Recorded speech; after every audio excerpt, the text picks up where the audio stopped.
खुलुमबाय दिनै 23 डिसेम्बर 2023 सुनिबार तिनसुकिया जिल्लानि सिङाव थानाय सालिया नोगोराव बिफाया गुबुननिफ्राय खांनो लाबोजानाय फिसाज्लाजों इनाय बुथारजादों। खांजानाय फिसाज्लाया ड्राग्स आरो जौ फाग्लामोन आरो फिसाज्लाया बुथारखांनानै बिफानि गोथै सहजों साननैसिम थाफादोंमोन।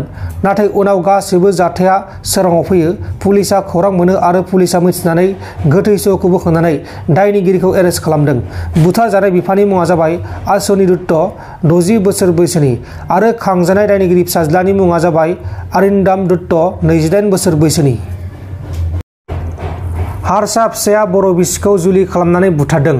गुवाहाटीनि साखाथियावनो थानाय केट्रियाव दीप्ति बर' दास मुंनि बिसिया गावनि फिसाय हितेश्वर दासजों बुथारजादों। दीप्ति बर' दासआ गावनि फिसायजों गोबां बुजानानै गोब्राब जोखोम जादोंमोन आरो हस्पिटालाव लांनाय जादोंमोन। नाथाय डक्टरा रैखा खालामनो हायासै आरो दायनिगिरिया जाथायखौ खालामखांनानै स्पटनिफ्राय खारलांदों। दा बे जाथायनि सायाव आसाम पुलिसा गोथौयै नायबिजिरगासिनो दङ। बङाइगावनि जागिगप्पायाव पुलिसा सानै सुबुंखौ हा सिख'नाय केसनि थाखाय एरेस्ट खालामदों। आनवार हुसेन मुंनि दालाला 5 बिगा हाखौ सिरि सिरि सासे आइजोनि मुङाव खालामदोंमोन। अदेबानि बे हाया गुबुननि हामोन आरो बे हाखौ बे दालाला आइजोनि मुङाव खालामदोंमोन आरो बे खामानियाव लाट मण्डल शामजुल हक तालुकदाराबो हेफाजाब होनायनि दायाव हमजादों। छत्तीसगढ़नि रायपुराव एम्बुलेन्स गारिजों सिरि सिरि गान्जा फालांगिरि खालामनाय दायाव सासे गान्जा फालांगिरिया पुलिसजों हमजादों आरो पुलिसा बेनिफ्राय 364 केजि गान्जाबो हमदों। हमजानाय गान्जा फालांगिरिनि मुङा जाबाय सुरज कुन्टे 22 बोसोर बैसोनि। बिश्वनाथ जिल्लानि सिङाव थानाय अरुणाचल प्रदेश बर्डारनि साखाथियाव थानाय केरबादियाव लामानि खामानियाव बाहायनाय गंसे भल्भ' गारिया हरखाब गिथाव बाथाव अर खामदों। बे जाथायाव गारिया खहा जादोंब्लाबो रावबो जेबो जायासै। गलाघाट जिल्लानि सिङाव थानाय मेरापानियाव सासे सुबुङा गावनि गलानिफ्राय न' फारसे थांबाय थानाय समाव लामा ससेयाव सासे सुबुंजों रुवाजों गाग्लोबजानानै इनाय बुथारजादों। बुथारजानाय सुबुंनि मुङा जाबाय शंकर दास आरो बुथारग्रानि मुङा जाबाय राजिब दास। जाथाया जाखांनायनि उनाव लकेलनि मानसिफोरा लामायाव ओंखारनानै राजिब दासखौ हमनानै फासिनि थाखाय दाबि खालामनाय जादों। दा बे जाथायनि सायाव आसाम पुलिसा गावसोरनि खामानिखौ मावगासिनो दङ। दिनै जोंनि बिसमुरि प्राइमारिनि सिङाव बिसमुरि बाजारनि लांगोनायाव बाजारावनो BPF-निफ्राय 160 UPPL दोलोआवहाय जयनिं जागोन। दा जागासिनो दं, बिदिनो प्रग्राम जाबाय थादों। बावहाय आं बिथांमोननि साखि जानो मोननानै गावखौनो खोब गोजोननाय मोनदों।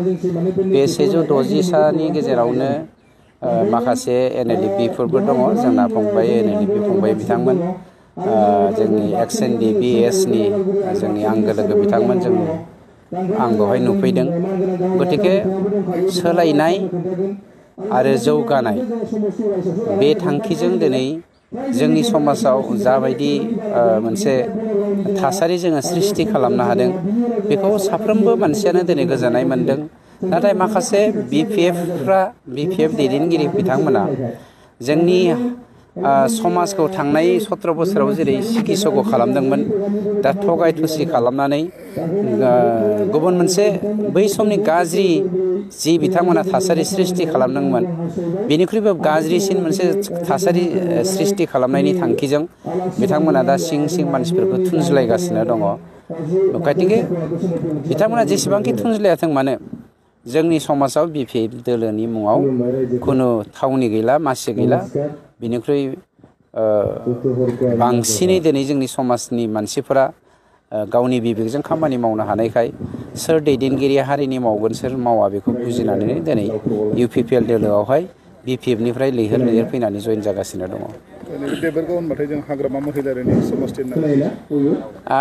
मानसिनाव मोनसे साननाय दङ, हाग्रामाया कोटि कोटि रां दंखाय हाग्रामाजों थायोब्ला जों एसे एनैखौ मोनजागोन बेखौ साननाय दङमोन।